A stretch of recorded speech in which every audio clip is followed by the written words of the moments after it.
Good evening, folks. Glad to see y'all come out this evening for the regular council meeting. I'd like to call to order this regular Oconee County Council meeting. Today's June the 16th, 2026. It is 6 p.m. Let's have a moment of silence, please.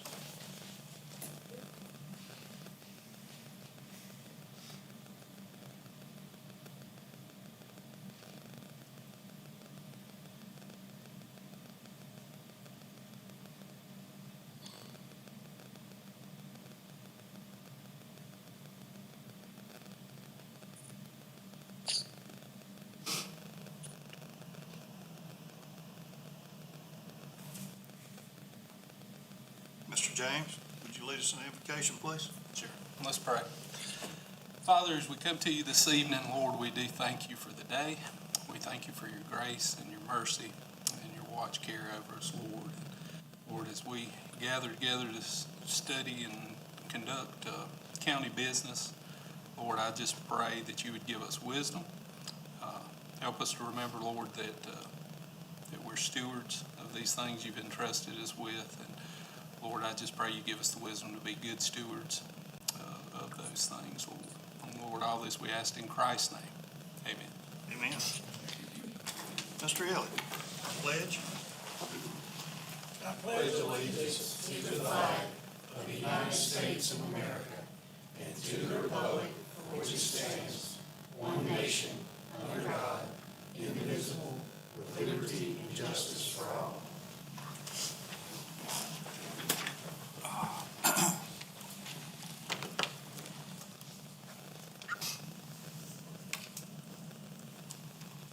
County Attorney not present today. He's on the phone with us. Okay, County Attorney comments? No, sir, not at this time. Thank you. County Administrator comments? Not at this time, Mr. Chairman. Mr. Jones? Next agenda items are consent agenda. There's two items on the consent agenda that we'll need a motion on. One is the May 19th, 2026 regular meeting minutes. The other item is June 3rd, 2026 special meeting minutes. So moved. Second. Got a motion, a second. Any discussion? None? All in favor? Vote is 5-0. That is Mr. Durham for the record. And I meant to mention, Mr. Durham's not present. He is present on the phone, so he'll be listening to the entire meeting and be present on that. Our next item is, we got a presentation to council from the Upstate South Carolina Alliance, Mr. John Loomis. He's the president and CEO. Welcome. Thank you, members of council. Really appreciate the opportunity to be with you today. And I'm going to talk a little bit about our organization. First of all, though, I want to thank y'all for y'all's constant great support that y'all give our organization. We're the Regional Economic Development Group. For the upstate 10 counties, we work very closely with Jamie Gilbert and his team at the Oconee Alliance, and they do a fabulous job, and our role is to support them in business recruitment activities. I'm going to talk a little bit more about that.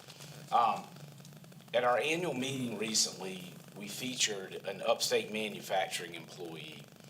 He told us the story of his family's journey with his company. His father retired from the same plant, and his son now works there.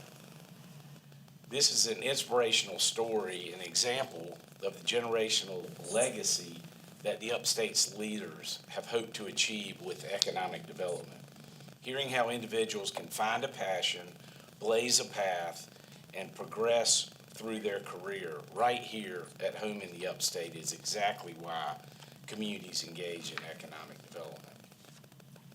Today, I want to talk a little bit more about the Upstate Alliance and how we hopefully help this economic development process.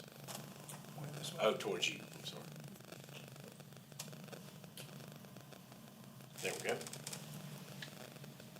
Who is the Upstate Alliance? This is our 10-county area. Y'all are all very familiar with this.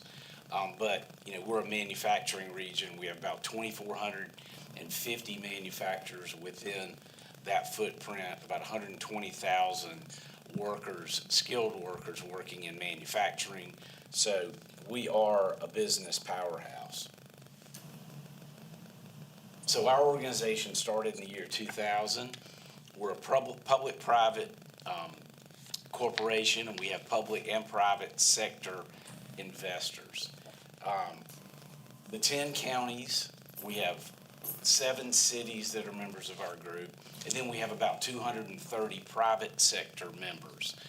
Those are businesses like law firms, accounting firms, construction, architecture, anyone who would want to be part of that economic development process. We get about 42% of our funding from the private sector. We really, truly believe that the private sector should drive economic development in partnership with the public sector.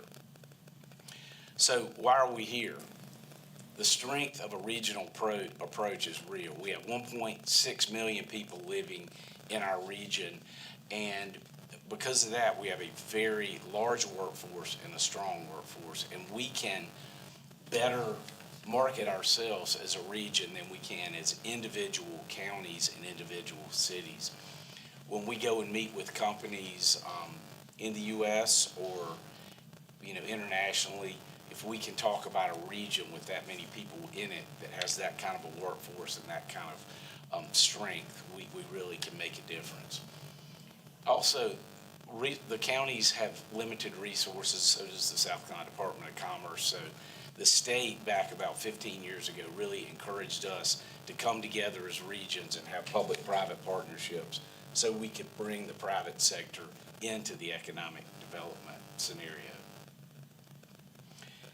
So these are our industry sectors that we really work on.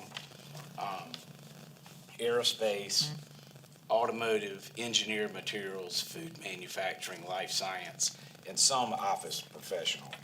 And this is very similar to what our South Carolina Department of Commerce works on and what the other regions throughout the state. And by the way, there are 8 regional groups total within the state. We're the largest one, and we work very closely with the South Carolina Department of Commerce in what they do on a daily basis.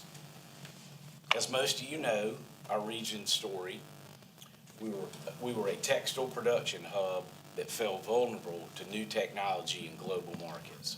For decades, leaders of our state and region have worked diligently to lay the foundation for a prosperous community. They envision good quality jobs for everyone, working to attract strong employers in Oconee County like BorgWarner, Itron, J-Tech, and most recently, Mossdorfer. Today, we focus on attracting companies within these industry sectors. The upstate's economy has matured into a diverse powerhouse where manufacturing and technology meet. The wages and prosperity prospects for everyone in our region improves because of this.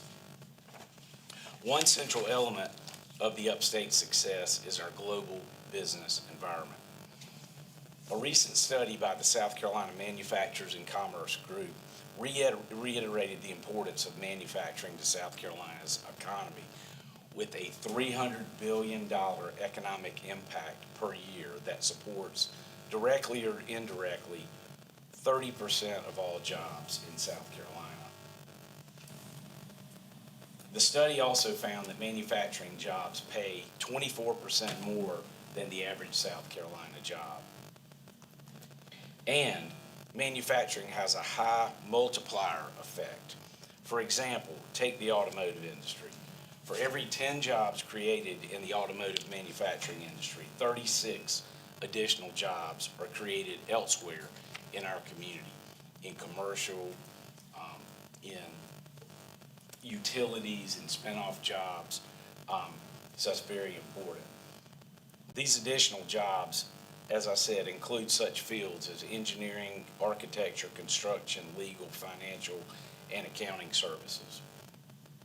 The study also found that the upstate contains nearly half of the state's direct manufacturing employment base.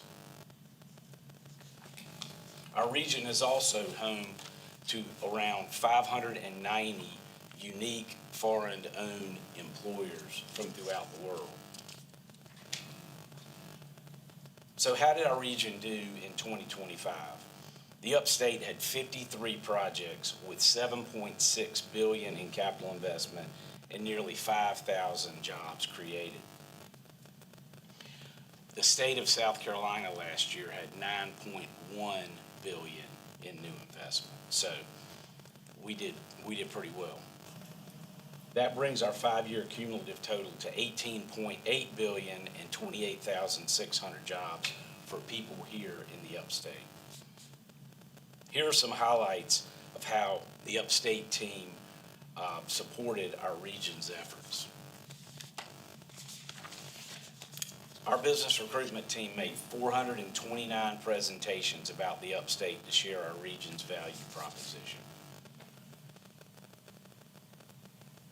We completed 78 requests for information, which is a key step in the site selection process. And the way that works, if a company expresses an interest in the region, we will send what's called an RFI out to our 10 counties and our 4 city board members, and they will respond to that. And then Jamie and his team have the opportunity to get in front of lots and lots of different companies that we're trying to attract here through our business recruitment and marketing efforts. We also hosted 102 visits to the region between companies and what we call centers of influence, and these are site consultants, real estate brokers, and others that are really representing companies from throughout the world. And we added 262 new company leads to the project pipeline. Each of these activities are meant to support and promote our most important constituency, which is the local economic development offices. As I said earlier, we work very closely with Jamie Gilbert and his team on a constant basis to try to bring leads to the area. We provide research support for them and assist them in any way we can.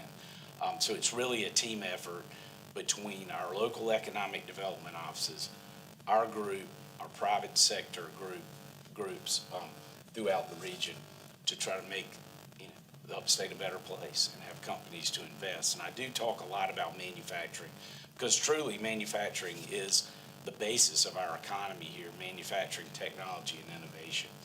And that's who we try to recruit because that's where we get the most value from our recruitment dollars. I'm glad to answer any questions that you may have, or if you have any comments, glad to talk about anything. I know you said most of these stats are for 25. Yeah, this is for 2025. How's 2026 looking? We are actually ahead in, let me show you here. I'm sorry, I keep pointing this in the right direction. We are ahead of our numbers in requests for information that have been sent out. We've sent out already close to 50 of those through today. And I think our visits are very similar. So I think we're having a really good year. Our recruitment trips we've been going on have been very positive. A lot of interest. I'd like to thank you and the team for what you do for the upstate. Thank you. Thank you. I appreciate it. I'm an upstate native, and it's very important to me as well that we continue to succeed. I appreciate your support and supporting Jamie. I know Jamie's out constantly beating the bushes, looking for economic development. Mr. Meyer? Can y'all hear me? Yes, sir. Mr. Lemons, thank you for coming. You brought up some very key facts on how, manufacturing is the key driver, for our economy. You talk about 2025 numbers. I don't know if Mr. Gilbert's put it out yet, but Oconee County, especially with the last announcement we just had, we've had some record-breaking years the last few years in manufacturing and economic development. And it takes teamwork. It's all hands on deck to make projects like this come together, to recruit solid, strong industries that's going to be here. And I do appreciate the teamwork that you guys provide to us here in Oconee. Thank you very much, Mr. Chairman. We really enjoyed working along with Jamie on all of the projects that have come here. That Mossdorfer project that's a great project. And that's one that Jamie did a fantastic job on landing here, so. I'd like to echo what has already been said. We do appreciate what y'all do for the upstate. Thank you. Thank you. Thank you. Thank you for coming. All right. Thank y'all. And again, thanks for your support. Yes, sir.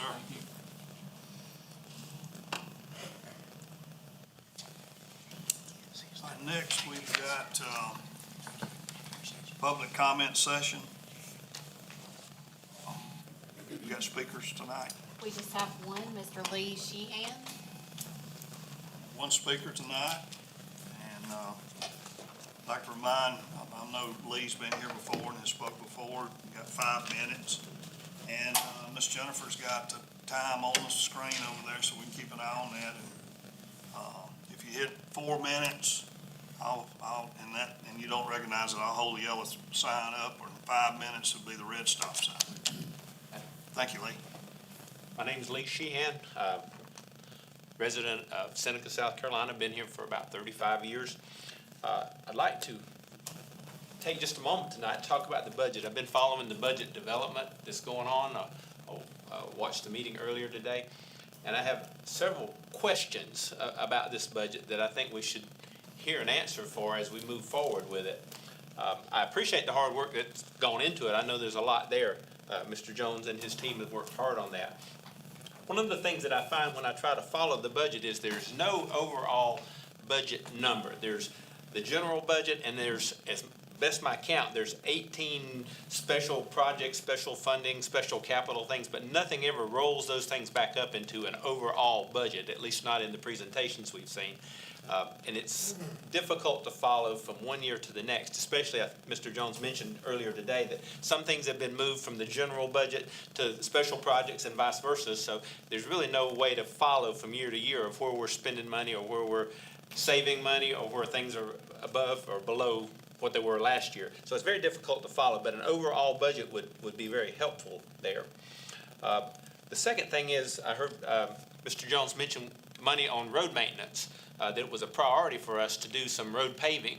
However, I didn't see any money in the current budget for road paving in this coming year. There's $1 million for maintenance of roads, but $1 million won't pave a whole lot of roads. The last time we paved any substantial was 3 years ago. There was $7 million and 22 miles of roads paved. I think his statement was we were hoping to save some money in other departments so that we could pave roads. And unfortunately, I don't believe hoping for money is a way that's going to work out for us. We need to set aside money in our budget to pave roads because it's a big issue for our county and for people that live here. The third item, I noticed in the economic development, there was another $1 million slated to spend on the Golden Corner Commerce Park. And I'm just disappointed with that because that park has been there for 21 years. In 21 years, we spent over $20 million on that park. And that's a guess because it's gone through so many different budget cycles and so many different councils that I don't know if you could even track how much money's been spent there. And to date, we still don't have a client in the Golden Corner Commerce Park. I'm not saying that we ought not to continue to work on that, but I think we need to hold back spending money on that park until we have a client there, an industry or somebody that's going to actually move in there and provide some income. Spending money again and again and again doesn't seem to be smart to me for that part of it. There's a new fund in there, a stabilization fund that I looked at, $2 million in and out stabilization fund. And there's no real explanation of what this new fund does and why it's there. I mean, it's just something that's new. And I think we need an explanation of the stabilization fund. And then the last thing I wanted to bring up is that we're trying to hold the budget the same as last year. But one of the things that just really jumps out at me is fuel costs. Fuel costs for various different departments are the same projected for this year as last year, but we know for a fact that fuel costs are up 40%. AAA says in upper South Carolina that fuel costs are up 40%. So we did not account for 40% in next year's budget of a fuel cost. And we spend about, based on the numbers that were, I think 2025 was the latest numbers where we actually have actual cost. We spend about $3 million a year in fuel if you count the airport and the sheriff's department and rock quarry and roads and bridges and so forth. And so that money's not even accounted for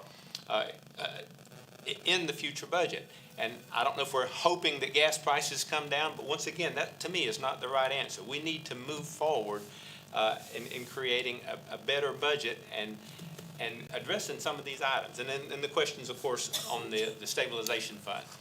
And I know you may not have answers tonight, but I think we need to at least have answers before we do the final reading of that budget. I appreciate your time. Thank you, Mr. Sheehan, and if you would, if you'd like to leave those questions you've got with Mr. Stewart Jones. I will. and I'll put we'll them see in a if we form where he address can read those. them and give them back to them. Thank you. That's all we have this evening. Council member comments? Yes, sir, Mr. Mize. I want to share something with the public and hopefully get this out to lots of people. My wife and I are very private people, even though I'm a public official. I started a new journey in our lives 6 weeks ago. I'm sharing this journey in hopes in the next 6 months, using this bully pulpit, I can save lives. This journey begins with the Cologuard test. Cologuard is a non-invasive test for colon cancer. It is recommended for a person that is average risk for colon cancer, which means colon cancer is not in your family history. My test came back requiring further tests with colonoscopy surgery. 2 weeks ago, I had this surgery. 2 small polyps were removed, no cancer. 1 large polyp was removed and cancer was found. 2 days from now, I'll undergo more surgery in hopes of eradicating the rest of the cancer. If you're average risk for colon cancer, please start taking a non-invasive test at age 45. If you're high risk for colon cancer, which means you have colon cancer in your family history, please start having a colonoscopy surgery no later than age 45. If I can save at least 1 life in the next 6 months by continuing to share my journey, my 8 years on council will be worth it. I hope the Journal will share my journey in their Wednesday or Saturday paper, and I also hope the WGOG will share my journey also. Thank you. Mr. Kelly? That's a good message, and I went through something similar to that when I first came on council with prostate cancer. And I would encourage all guys, men, please, get that tested. Get your PSA tested through blood work. A lot of folks don't do it, and it's not a very comfortable death if it proceeds and metastasizes and goes to the rest of your organs. So that's just another message out there. Thank you. Moving forward, y'all be patient with me. We got a pretty lengthy. Mr. Mize, not to speak. What was it? Go ahead. Yeah, well, John, thank you for sharing that.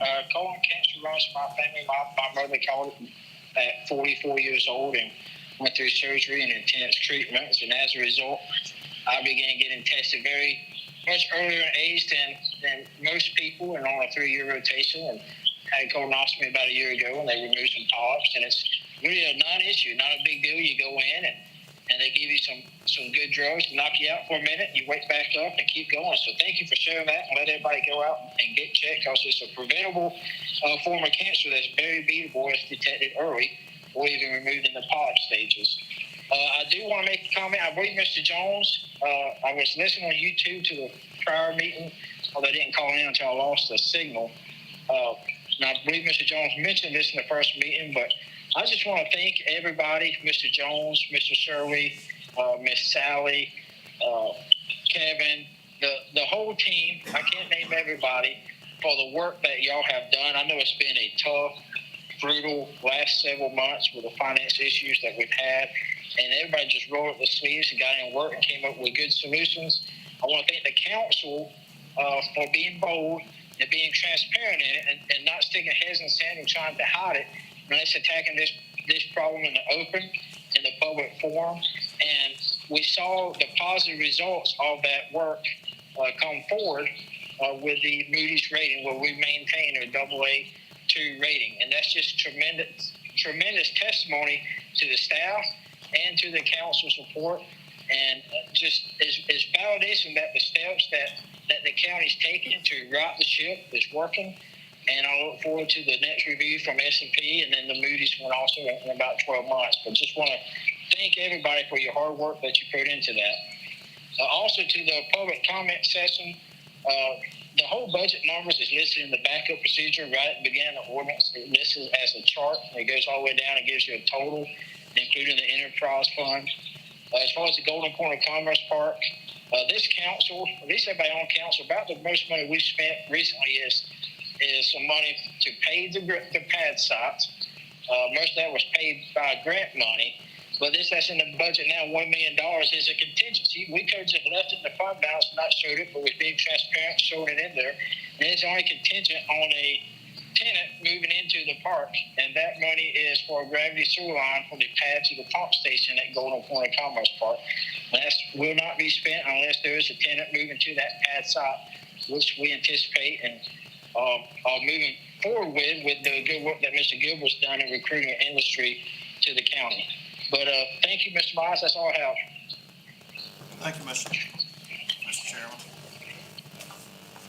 All right, next in our agenda is we've got public hearing for the following ordinances.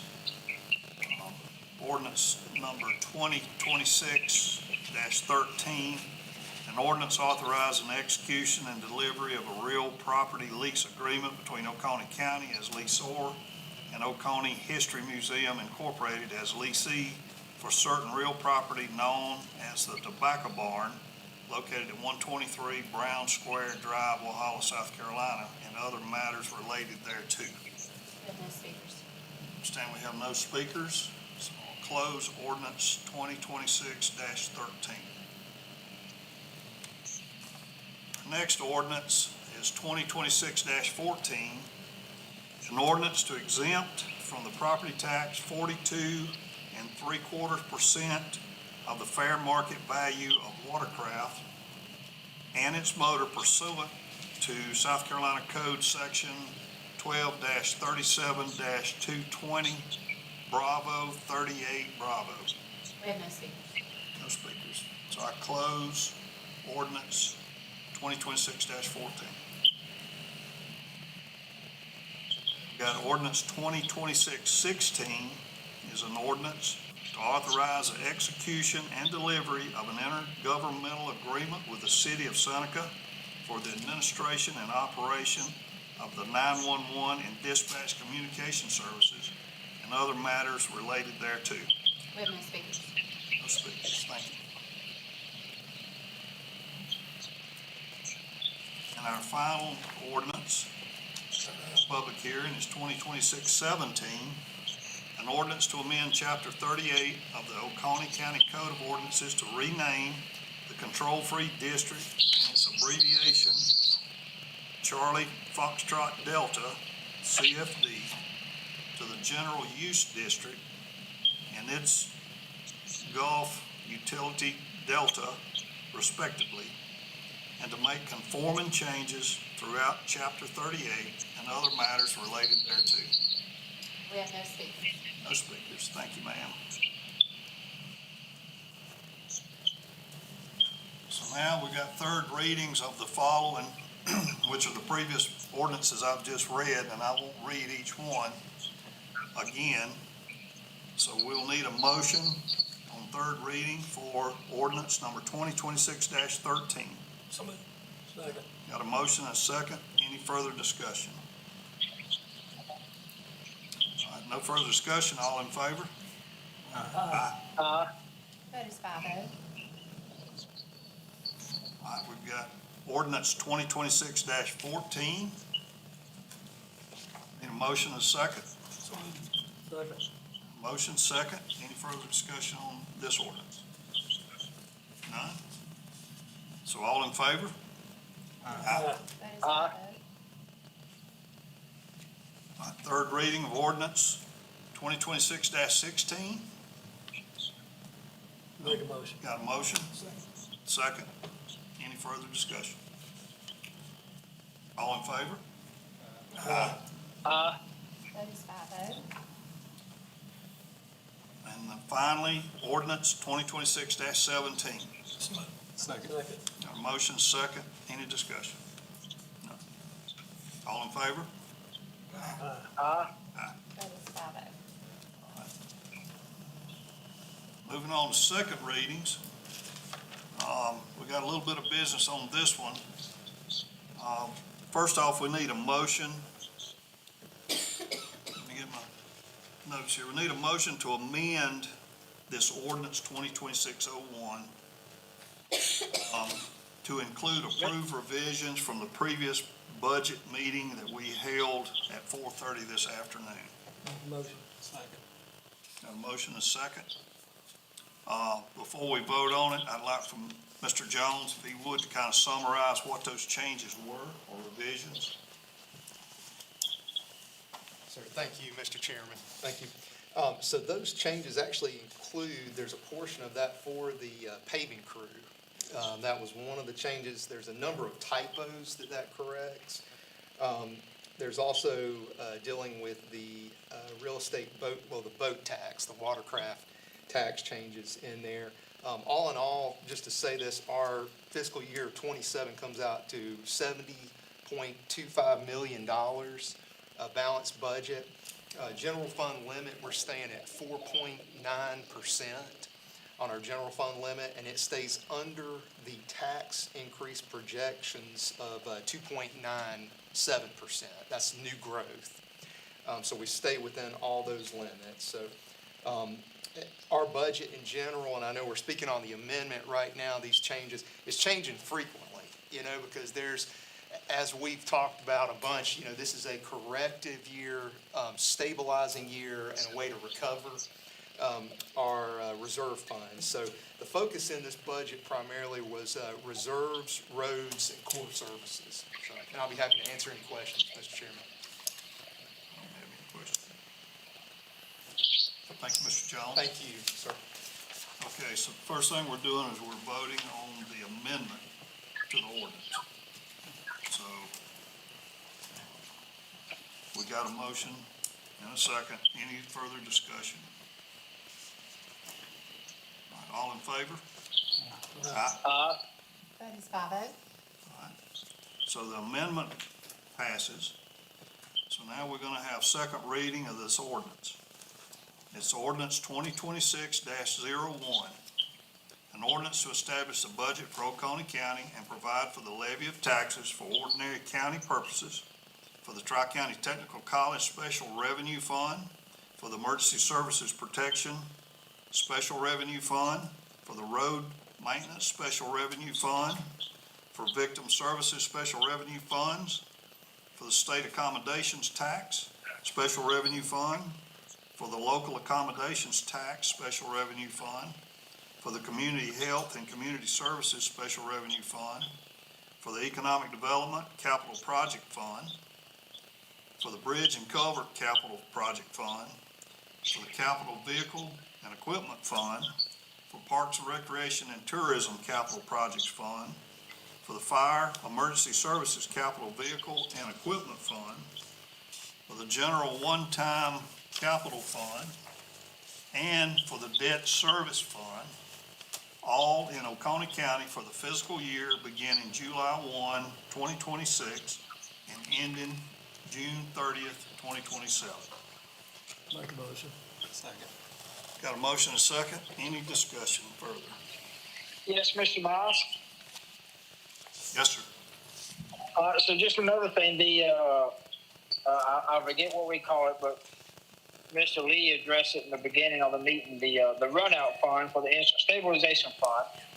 So talking with Stuart, there's $2 million there as a buffer because we know there's going to be runout costs associated with the insurance. talking with Stewart, we don't believe that the run out will be that full $2 million. That's been a conservative number. And it's set up to where whatever it does not use for the run out will roll right back into the general fund, which will go to the unassigned fund balance, which will continue to grow that fund account, which we need to replenish. And I thank Mr. Jones and the staff for coming up with that solution to that issue. Also, as we talk about roads, what we're going to see implemented this year, something the council has initiated over a year ago. And I want to thank Mr. Kyle Reed for seeing it through. Strategic planning meeting over a year ago, we talked about how we wanted to stand up with county paving crews of county employees because we felt we could pave roads quicker, more efficient, and cheaper than we're having with contracts where we have to save up large sums of money to sign a contract because you have to have so much money to get these guys to even bid on it. With our own paving crew, we can pave it cheaper and pave on a more annual basis versus having to go into these large contracts. One key piece of that is the right personnel. And Mr. Reeves went out and found the right personnel. And part of the amendment we just passed is transferring some funds from the road maintenance fund. First thing people do when they see that, say, oh, well, they're pouring money for roads and funding roads. Well, no, we'll just reallocate that money to the general fund, to the roads department, to personnel as we stand up this road paving crew that's going to be Oconee County employees, Oconee County citizens, going out using stone from the Oconee County rock quarry to pave our roads. I believe we're going to see a much more efficient, faster pace of paving. I believe the county's done a much better job at the state of paving our roads. Most of the complaints we get is state roads, which we don't have any control over. I like to remind citizens when they call, the easiest way to identify that is by looking at the shoulders. If the shoulder has a white line on it, it's a state road. If it doesn't, it's a county road. And we can't control state roads, but we can control what we're doing about the county roads. And the county council a few years ago allocated the largest increase to paving roads that the county's ever seen and signed the largest paving contract the county's seen. That was a step in the right direction. I believe now standing up a county paving crew that can go out and pave roads consistently is the next step, positive step in that direction. We can't control the state. Roads that I drive on from my home, state roads probably be better off than gravel roads. But we can't control the county roads. We can't control where our feet are. And it's my goal to make Oconee County roads the best roads in the state and maybe show the state how it's done. And I want to thank Mr. Jones, Mr. Kyle Reed for following through on the council's dream, I was to say over a year ago, on making that a reality. Thank you, Mr. Chairman. All right. We got a motion and a second. Any further discussion? None? All in favor? Aye. Vote is 5-0. Okay, moving along. Our next second reading is ordinance 2026-02. An ordinance to establish a budget for the school district of Oconee County and to provide for the levy of taxes for the operations of the school district of Oconee County for the fiscal year beginning July 1, 2026 and ending June 30, 2027. Make a motion. Second. Motion second. Any discussion? All in favor? Aye. Vote is 5-0. All right, moving along, we got an ordinance 2026-03, an ordinance to provide for the levy of taxes for the Kiwi Fire Tax District and to establish the budget for the Kiwi Fire Tax District for the fiscal year beginning July 1, 2026 and ending June 30, 2027. So moved. Second. Motion second, discussion. None? All in favor? Aye. Ordinance 2026-12. An ordinance to provide for the levy of taxes for the Corinth-Shiloh Special Purpose Tax District for fire protection and to establish a budget for the Corinth-Shiloh Special Purpose Tax District for fire protection for the fiscal year beginning July 1, 2026 and ending June 30, 2027. So moved. Motion? Second. Discussion? All in favor? Aye. Vote is 5-0. Okay. Next, we've got ordinance 2026-18. An ordinance of Oconee County, South Carolina, confirming the purchase of certain real property located in Oconee County, authorizing the lease of such certain Oconee County-owned real property to Kara H. Orr and other matters related thereto. Make a motion. Second. Motion and a second. Discussion. All in favor? Vote is 5-0. Now we've got ordinance 2026-19. An ordinance authorizing the conveyance of easement rights to Blue Ridge Electric Cooperative Incorporated for the purpose of utility infrastructure construction and maintenance at property owned by Oconee County and located at Moores Road, Seneca, South Carolina. Such property currently identified by tax parcel number 240-00-04-014 and other matters related thereto. So moved. Second. Motion, second. Any discussion? All in favor? Aye. Vote is 5-0. And our final second reading, got ordinance 2026-20, an ordinance authorizing the conveyance of easement rights to Blue Ridge Electric Cooperative Incorporated for the purpose of utility infrastructure construction and maintenance at property owned by Oconee County and located at Owens Road and Moores Road, Seneca, South Carolina. Such property currently identified by tax parcel number 520-36-10-1017. Make a motion. Got a motion and a second? Any discussion? All in favor? Aye. Vote is 5-0.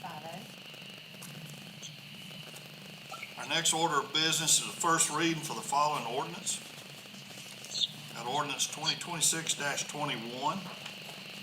It's an ordinance to establish an agreement whereby Oconee County will act as project sponsor and subrecipient for Chattooga Lake Club, a private entity, in its utilization of federal funds from the High Hazard Potential Dams Rehabilitation Grant subaward dispersed through the pass-through entity, South Carolina Department of Environmental Services, to Chattooga Lake Club for the purpose of dam repairs and rehabilitation in accordance with Oconee County ordinances and other matters and other related matters thereto. It's entitled only, and I would like to say on this one, there's no tax dollars spent that are used for this. We're just basically an entity that's a pass-through for this to be incorporated. So moved. Second. Got a motion and a second. Any discussion? All in favor? Aye. Vote is 5-0. And our next ordinance is 2026-22. This is an ordinance amending the Article 2 of Chapter 6 of the Oconee County Code of Ordinances to repeal the adoption of the International Property Maintenance Code and other matters related thereto. Make a motion. Second. A motion and a second. Any discussion? Yes, Mr. Miles, can you have Mr. Jones go into detail for the public why we're doing this? This was requested by one of our council members here, and they may be able to speak more on that issue in depth, but my understanding of it is Can you hear me, Mr. Miles? Okay. Yes, go ahead, Mr. Chairman. So I brought it forward. I discovered that this ordinance passed in my absence. I discovered it about a year ago, and we've had other challenges facing us over the last year, and I wanted to bring it forward. We absolutely believe in public safety and things that protect life and safety, but this goes beyond that. It essentially makes the county a HOA. It goes in and regulates grass height. I mean, I read the ordinance.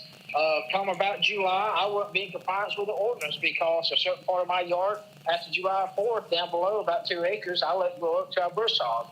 Per this ordinance, I wouldn't be in compliance with the ordinance. I also have vehicles that don't run. It turns the countywide into a HOA. that makes it to where it's like a homeowners association. And I believe this government overreach is not uniformly enforced. It can be recognized by a neighbor. And if a neighbor knows of these rules, they'll start calling, just hounding the other neighbor because of a neighbor refusing it, and inserts the government into that. We have other ordinances. We have the public nuisance ordinance that we passed last year that can address hazards or nuisance issues. We have state nuisance law. We have a noise ordinance. But I don't believe the government should be going down as far as property maintenance, measuring people's grass, which the way this is written and adopted as a whole, that's the way it works. You don't should go out and find a homeowner because they have children peeling or flaking paint, which puts the underprivileged at a more disadvantage, especially if somebody drives by and just wants to pick on them and cause issues. I believe this passed in 2000, and first and second reading was in 2022, and the third reading passed in January 2020. Excuse me. First, second reading passed 2022. Final reading passed January 2023. Like I said, it's been on my radar to remove, but we just had other issues that we had to straighten out. We were at a point now where we can start cleaning up our books and getting rid of some of these issues that overregulate the citizens. Thank you, Mr. Chairman. And I agree with what you're saying too. I did pull that International Property Maintenance Code up and read through it, and I honestly don't see how that entire code could be even enforced. You would have to have, basically, you'd have to have an army of code enforcement officers to enforce that. It would be impossible. And it would actually turn the county into an HOA. It would be overreach. So I'm in total agreement with you. Mr. Chair, I'll say I'm in agreement too. Number one, it'll help shrink government. Number two, it is vague, it's overreaching, and it's wrong for you. I mean, if you have a family come upon hard times or somebody on a fixed income and they have these violations and they don't have the money to fix it, then, I mean, their property can be condemned, they can be fined, it can be taken away from them. And it's kind of hypocritical for us to sit up here and say that these people need to do these things, make these decisions on land that they own, when we've got a building that the county owns just a few blocks over that's probably been in violation of half of these things for 10 years. And one thing that people can't stand about government is making rules for other people that we don't follow ourselves. So I'm all for doing away with it. So. Thank you, Mr. James. Chair, Yes, sir. Mr. Hart. international, that's what scares me. I'd like for it to be U.S. or South Carolina. When they say international, that makes me think of world order. Thank you. Thank you, Mr. Hart. So we've got a motion and a second. Any further discussion? All right, all in favor? Uh, That is 5-0. All right, we don't have any first and final reading on resolutions. We didn't have any action for matters. We didn't remove anything from the consent agenda. Our next order of business is discussion regarding action items. This one, first one is approval for the transfer of funds in the amount of $16,000 for expenditures related to grinding brush for the solid waste department. Staff recommends that council approve this transfer of budgeted funds from the unused salary account of the solicitor to cover the professional services required for brush grinding materials for the remainder of the fiscal year. Like I said, it's required. We've had some equipment problems over there, and it's getting ahead of us. So we're going to have some professional services come in to assist with that. So, do I hear a motion? You have a motion? Second. Got a motion and a second. All in favor? That is 5-0. Our next discussion item is approval for the transfer of funds in the amount of $10,000 for the hiring of 2 temporary employees in the Treasury Department. This action will actually be budget neutral. and the staff recommends that council approve the transfer of funds approved in the fiscal year 25-26 budget from a salary line item to the professional line item for the hiring of 2 temporary employees in the treasurer department. Make a motion. Got a motion? Second? Second. Got a motion and a second? All in favor? Aye. Uh, Carries 5-0. And we've got approval for the transfer of funds in the amount of $20,000 to cover overtime costs for vehicle maintenance. Staff recommends the council approve the transfer of budgeted funds for the salary line item for vehicle maintenance to cover overtime overages and anticipated costs for the remainder of fiscal year 2025-2026. Make a motion. Second. Got a motion and a second. All in favor? Carries 5-0. All right, next we've got council committee reports. I've got one here for law enforcement, public safety, health and welfare committee meeting. We held, myself, Mr. Tommy James, Mr. Glenn Hart, we held that meeting on May the 19th, 2026. At the May 19th, 2026 Law Enforcement, Public Safety, Health and Welfare Committee meeting, information was provided related to proposed updates to the current Oconee County noise ordinance. The committee also received updates from the Rescue Squad Advisory Commission, the Emergency Services, and the Fire Service Advisory Commission. Next Law Enforcement, Public Safety, Health and Welfare Committee meeting is scheduled for Tuesday, July the 21st, 2026. And we also got a committee report, Planning and Economic Development Committee, Mr. James. Yeah, Mr. Mize, at the May 19th, 2026 Planning and Economic Development Committee meeting, information was provided regarding upcoming revisions to chapters 26, 32, and 38 of the Oconee County Code of Ordinances. And at that time, we scheduled 2 special meetings of the Planning and Economic Development Committee for July 7th and August 4th. These meetings will provide the committee an opportunity to review the proposed revisions to these chapters as they're provided to us by the Planning Commission. Thank you, Mr. James. Our next order of business, we got board and commission appointments. We got the Building Codes Appeal Board. We got 1 at-large seat available, no questionnaires on file. Also, the Agriculture Advisory Board for District 1, we got 1 questionnaire on file. I'm not ready yet. We're not ready for that one. And executive session, we'll be discussing my update. I made notes on my old one. For executive session, we got 7 items to discuss. Receive legal advice regarding settlement claims and potential lawsuit. Discussion regarding the proposed sale and disposition of county-owned real property and related contractual matters. Receive legal advice and discuss potential contractual matters related to emergency services. Discussion of employment, performance evaluation, and contractual matters related to the county administrator.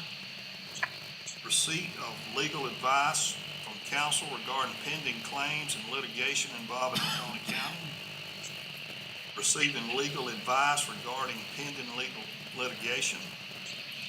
And finally, discussion of a contractual matter related to county-owned facilities and receipt of legal advice concerning the same. Do I have a motion to enter executive session? Second. Motion and second, all in favor?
return from executive session. So move.